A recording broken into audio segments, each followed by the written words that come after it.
Assalamualaikum warahmatullahi wabarakatuh. Halo semuanya, kita dari kelompok 11 akan mempresentasikan tentang franchising atau waralaba yang disusun oleh Indah Triana Dewi dan Sally Pramudita. Kita dari kelas MBS 1C.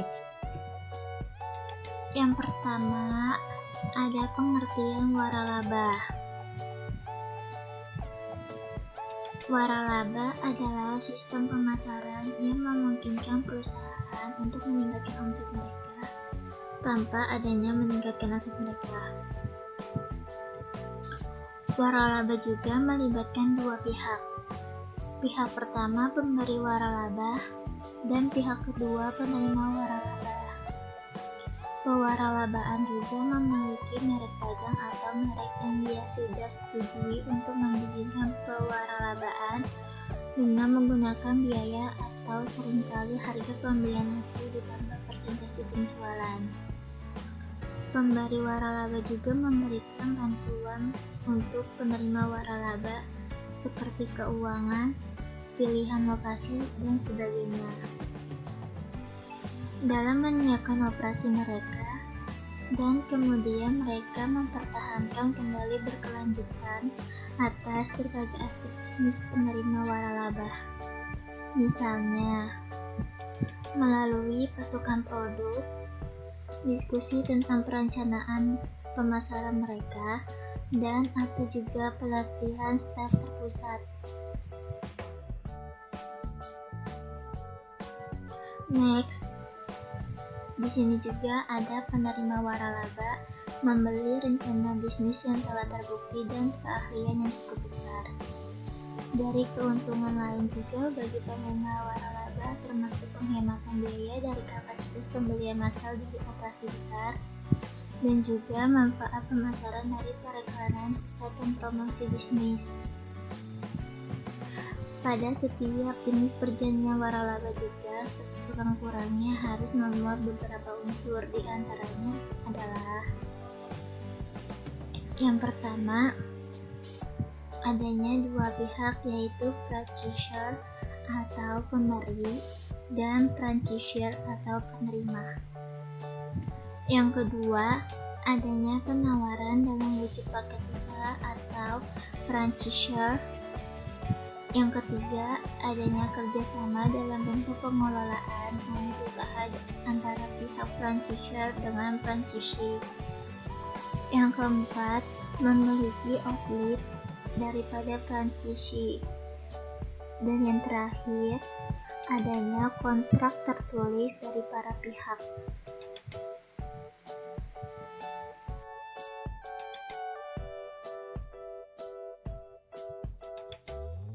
Dari banyaknya pewaralabaan juga menandatangani perjanjian waralaba dengan keyakinan bahwa risikonya lebih kecil daripada mendirikan bisnis sendiri. Akan tetapi hal-hal bisa saja menjadi sangat salah. Bahkan dengan adanya operasi yang terkenal di 38, beberapa pewaralabaan juga telah memusuhi pewaralabaan mereka dengan menjual waralaba baru untuk lokasi yang dekat dengan operasi yang ada.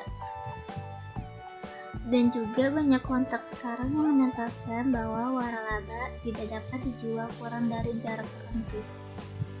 Dan juga di beberapa negara bagian Amerika ada undang-undang yang mengendalikan penjualan mereka. Di antaranya, ada para pihak yang melaksanakan kewajiban-kewajiban akan dilindungi secara hukum.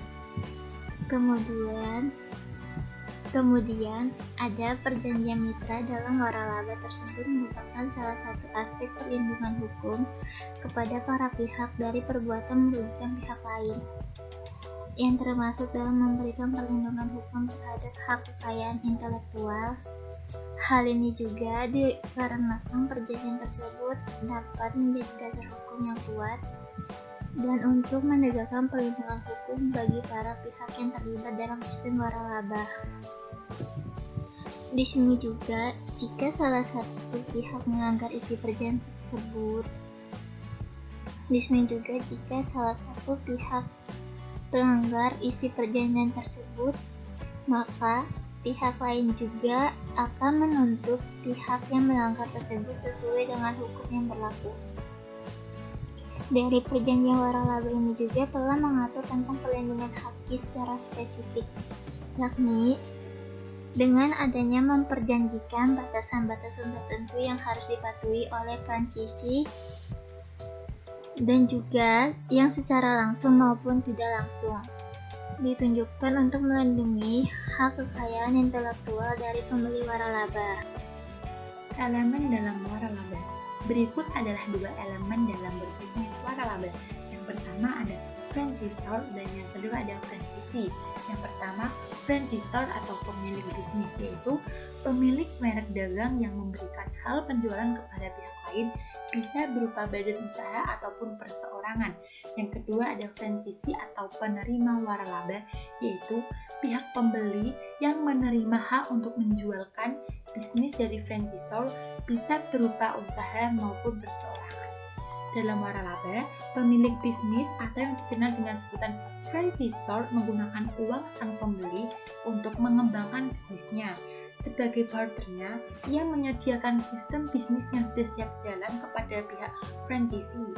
Dengan demikian, franchisee dapat berbisnis dengan merek, sistem, dan prosedur yang sudah ada sehingga tidak perlu membangun usaha dari nol lagi.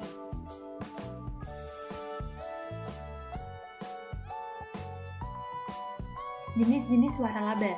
Waralaba dapat dikelompokkan menjadi dua bagian, yaitu luar negeri dan dalam negeri. Yang pertama ada waralaba luar negeri, yang biasanya memiliki sistem yang sudah jelas sehingga banyak diminati. Merek produk waralaba luar negeri juga sudah dikenal luas dan dirasa jauh lebih bergengsi. Yang kedua ada waralaba dalam negeri, yaitu jenis ini juga menjadi salah satu pilihan investasi bagi mereka yang ingin menjadi pengusaha dengan cepat, tetapi belum memiliki pengetahuan yang cukup atau kurang mampu dalam mengatur strategi bisnis.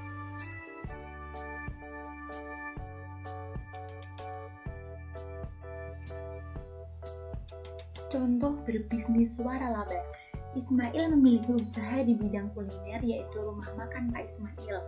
Bisnisnya terkenal dan memiliki banyak pelanggan, sehingga Ismail ingin mengembangkan rumah makannya dengan sistem waralaba. Paket yang ia sediakan meliputi merek dagang, bahan makanan, hingga SOP yang berlaku di rumah makannya. Ia menjual paket waralaba ini sebesar 55 juta. Paket waralabanya pun dibeli oleh Dimas, sehingga Dimas memiliki usaha rumah makan dari waralaba rumah makan Pak Ismail. Usaha yang dikelola oleh Dimas ini menggunakan nama, menu, rasa makanan, dan SOP yang sama seperti rumah makan yang dimiliki oleh Bapak Ismail. Dimas hanya mengatur seputar keuangan saja, dan keuntungan per bulannya akan dibagi dengan Ismail sesuai dengan kesepakatan yang mereka berdua buat.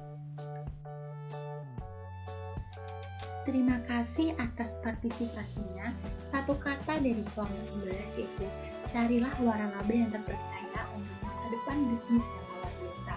Kami kelompok 11 undur diri. Kurang lebih mohon maaf. Wabillahi taufiq wal hidayah. Wassalamualaikum warahmatullahi wabarakatuh.